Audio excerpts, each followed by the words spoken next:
Hello, my name is Augusto and welcome to this presentation on the theory of improvisational intelligence. This presentation consists of 3 video clips. In this first clip, I provide a brief overview of the theory. In the second clip, I provide a detailed breakdown of all the aspects that conform this theory. And in the third clip, I demonstrate how this theory can be useful to professional improvisers and learners and teachers of improvisation. Before I get into the theory itself, I would like to give you a little bit of background information on the research that produced this theory. My motivation to research improvisational thinking, how we think while we improvise, originates with my experience as an improvisation learner at college. I learned how to improvise through the methodology of jazz, which consists basically in incorporating vocabulary, the chords and the scales for certain progressions, the transcriptions, the licks, etc., etc. Now, this model quite never worked very well for me because I always thought that improvisation came from a more conceptual place. My understanding is that what makes a certain improvisation more successful than others has to do with the organization of the material rather than with the material itself. So through the years, I researched alternative methodologies. I created my own ways to improvise, and eventually I arrived at my doctoral project with the intention to investigate, formally research how we think while we improvise, with intention that we could somehow organize these thinking processes in some form of teachable cognitive procedures. In other words, if we understand how we think while we improvise successfully, we can abstract these cognitive processes and adopt them in the teaching and the learning and eventually the methodology of improvising. For this research, I conceptualized improvisation as a form of abstract thinking through which the improviser spontaneously constructs a musical discourse. For this research in particular, I studied the thinking processes used in non-idiomatic improvisation. In non-idiomatic improvisation, the grammar that drives the organization of the improvisation is unique to the improviser. The improviser uses his or her own logic, and the driving elements that organize the work are specific to each situation, as opposed to being mediated by conventions of a style or tradition. The purpose of this research was to construct a theoretical model that would feature the entire network of cognitive processes available to the improviser.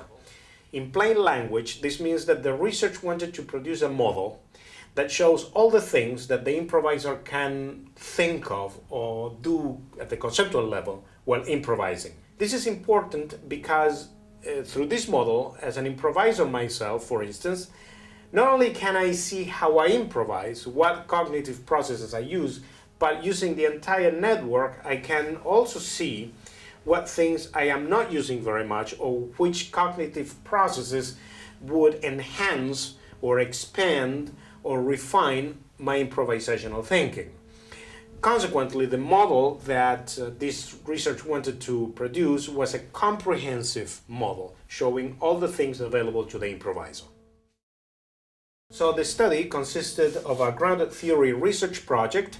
I interviewed 10 solo improvisers. First, I asked them to improvise for a few minutes, and then I asked them to elaborate on what they had done, what thinking processes that I used, what they had thought of, what was going on in their minds while improvising. Eventually, I analyzed what they had produced, what they had improvised against what they were elaborating, against their narratives. This research produced the theory of improvisational intelligence. This theory proposes that while we improvise, we use 3 types of thinking behaviors. We use residual behaviors, we use emergent behaviors, and we use monitoring behaviors. Residual behaviors have to do with what we already know, what is familiar to us, what we practice. For example, one type of residual behaviors is what I call functional strategies. Functional strategies are devices consciously applied to solve a consciously identified improvisational problem. For example, let's say that I'm improvising and at one point I decide to start a developmental section. Improvising a developmental section is the identified improvisational problem.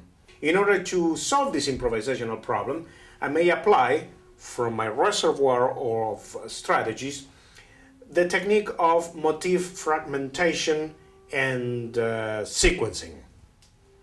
So this is a device that I consciously applied to solve the problem that I consciously identified, constructing the developmental section. I also mentioned emergent behaviors. These have to do with the unpredictable, with the spontaneous aspects of improvising. One example of emergent behaviors is what I call adjusting the script. Adjusting the script consists in identifying a moment as a point of departure from the pre-established plan. Let's say that I'm improvising my developmental section using residual behaviors, functional strategies, and at one point I identify a little idea that lends itself not for a developmental section but for a more riff-oriented type of peak. Identifying this and pursuing this new left turn in the improvisation, as it were, constitutes adjusting the script, which is an emergent aspect of the improvisation. The third type of thinking behavior I mentioned is the monitoring behaviors. These have to do with assessing or evaluating the improvisation.